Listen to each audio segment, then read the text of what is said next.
So everyone, we just got to Midtown Atlanta. We're in our hotel and we're getting ready to do 3 tanks in the next few days. Today we're gonna be going to David. David's got a 250-gallon tank. It's a mixed reef. I heard it's amazing. Also, he told me he's part of the Meticulous Club. We're about to see that. Then tomorrow we're gonna be going to the Georgia Aquarium and we're gonna be going to see another tank from Steve. So it's gonna be 3 tanks, so stay tuned for more. Let's go see David's tank. Let's go, guys.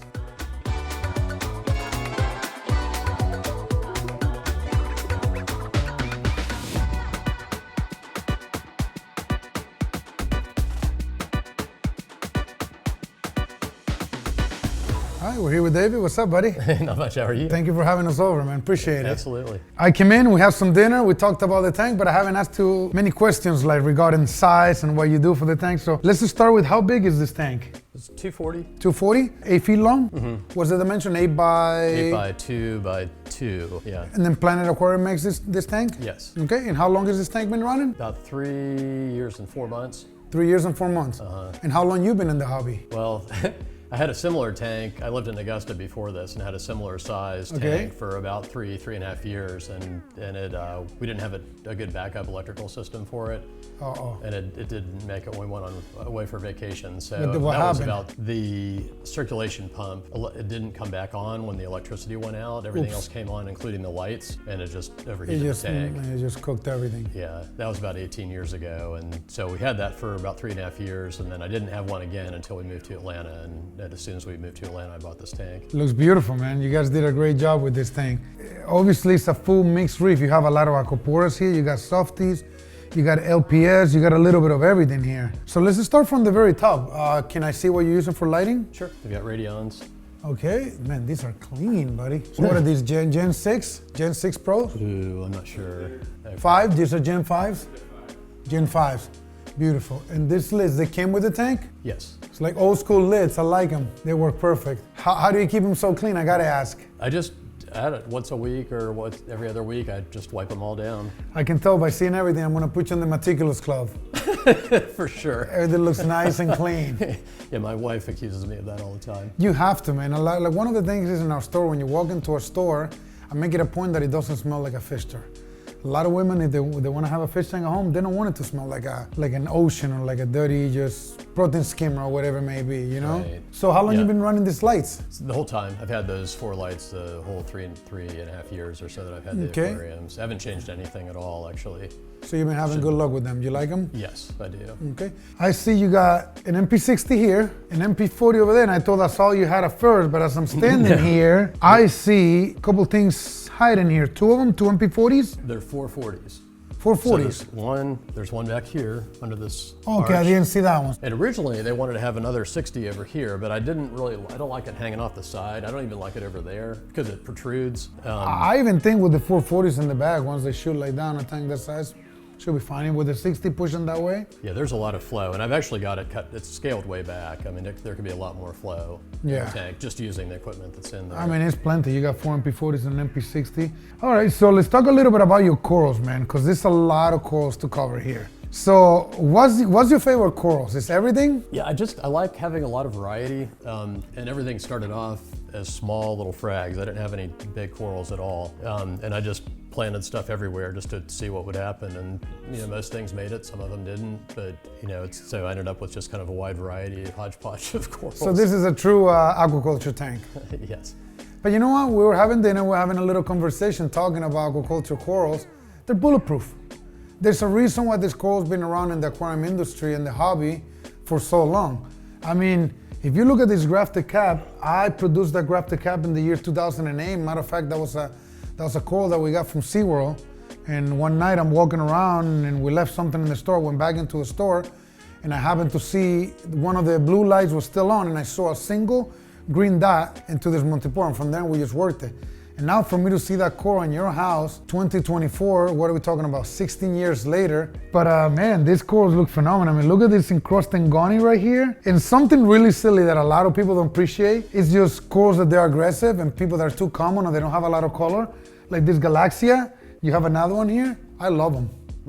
I think they grow fantastic, the way they just move with all the flow. However, the tentacles they might send at night, they might not be the most friendly ones, but it's part of the reef. I mean, corals gotta survive, right? I mean, Yeah. So one thing is really cool mentioned here is these fungias right here. I call them baby droppers. They're so simple. Again, it's just a green coral, but you let it just sit there and it just drops babies and drops babies and just drops baby. And then this encrusted goniopora right here, I mean, I love them. And you know what? When they get super happy, they're not so short tentacles. They actually get long tentacles. They do. They do, and they sting.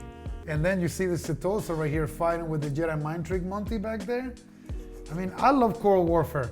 It's just a love and hate relationship because it looks so good, but then it just sucks when you watch this coral just killing each other and you see them sliming against each other. And then the way you got the star polyps just growing all over the place. I mean, you literally just get sheets out of that thing, right? Like, I do, yeah. I have to trim them back. What do you do? They start reaching out in arms to the adjacent acros and that sort of thing. I just have to cut them. I mean, you can donate it to the fish store. They will take it if you give it to them, you know? One of them actually said they would. When I told them that, said, yeah, just bring it in to us. Yeah, just bring it in. We'll give you something for it. Something like that. Yeah, but yeah, it grows like a weed. And then one of my favorite things here is these candy canes too. I love them.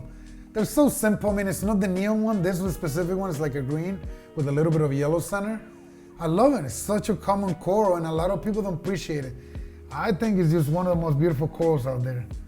That started out with 3 little heads. Oh, and that thing just grows and grows. It's going gangbusters. It's gotta be one of the nicest fungias I've ever seen. And it's so basic, just purple with neon green tentacles. How long have you had it?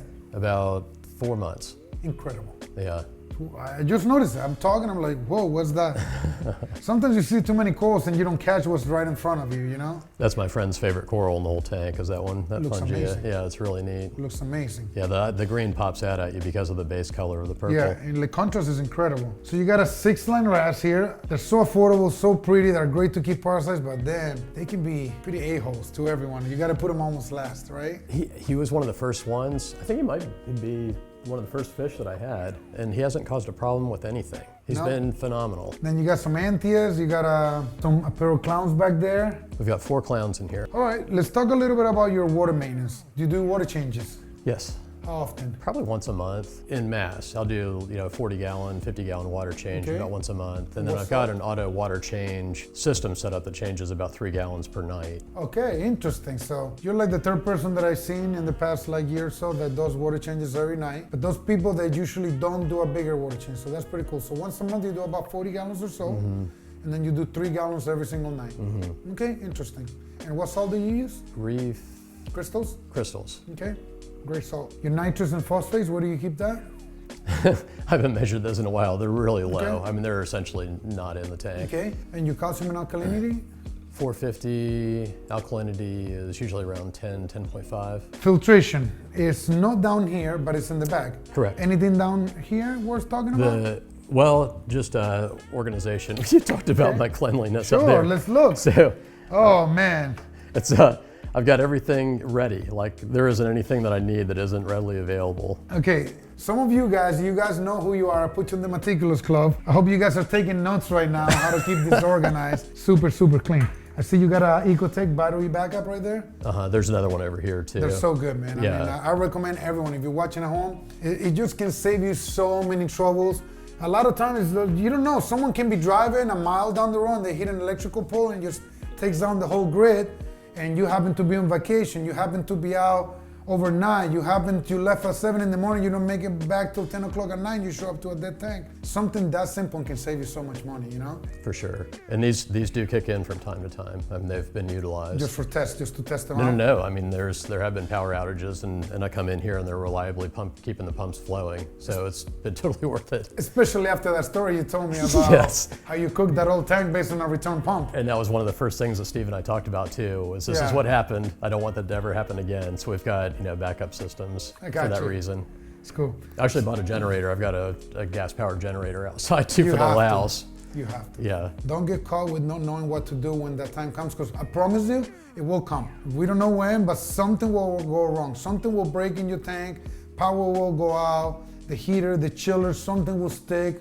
and you have to be ready to have redundancies. You can't just rely on just one thing. So one thing worth mentioning here, you have the siphon hose here connected right into the sewer, right? Like basically just going right outside. Correct, yeah. So when I siphon the tank, I don't have to deal with pails. That's pretty cool. Yeah, that's nice, super convenient. Yeah, so how often do you clean your sand? Well, every time I change the water, so once a month. I mean, look at the towel, man. There's like not a wrinkle in it. All right, let's go see your filtration. All right, so let's start with this. You have a refugium here. Correct. What is this, dragon's breath? Something like that they call it? This one supposedly tangs like to eat that, so that's why I got that. I love the red color. And then, so it's slash a little frag tank, little refugium. So this is strictly just for the refugium. Then you got this big sump right here. And then you got a Reef Octopus protein skimmer here. What model is this? Okay. Oh, it's a Regal 200 internal. And you say you do have an Apex controller. Can you tell me what you're controlling with the Apex? The protein skimmer, the heaters, this fan. Okay. Which kicks on, at a certain temperature prior to the chiller. So if it starts to get a little warm, the fan will usually take care of it. If the fan can't take care of it, then the chiller will come on. The return pump, the auto water top off is here. The magnesium, calcium, and alkalinity dosing is here. That's all controlled by the Apex. Can you tell me what are you dosing for the A and B and magnesium? It's Refusion 1 and 2. Refusion, and what makes that? CCAM. Okay, all right, and then these are your water barrels. This is your salt water, and this is your fresh water? Yeah, I've got the Rody system here that makes the fresh water that goes up top, and then when I need to make salt water, I just change the valves and fill up the lower tank, add the salt here, and then it's ready to go when I do a water change, or for the auto water changes that happen every night. Wow, and then I love how you and Steve, you guys plumbed this together, and obviously he's got this is what he does for a living. He's got a background on installation, maintenance, and aquarium work. He worked for an aquarium before. So it's like a mini aquarium you have here. Everything nice and labeled, everything going right outside, everything drained. Yep. Yeah, Steve is very meticulous also, and it's like we're very similar in that respect too. So all of his things are, run just so and labeled just so, and it's very neat and organized. All the wiring is neat and organized, so he's been great to work with. Well, that's cool. We're gonna go see his tank tomorrow, right? Yeah.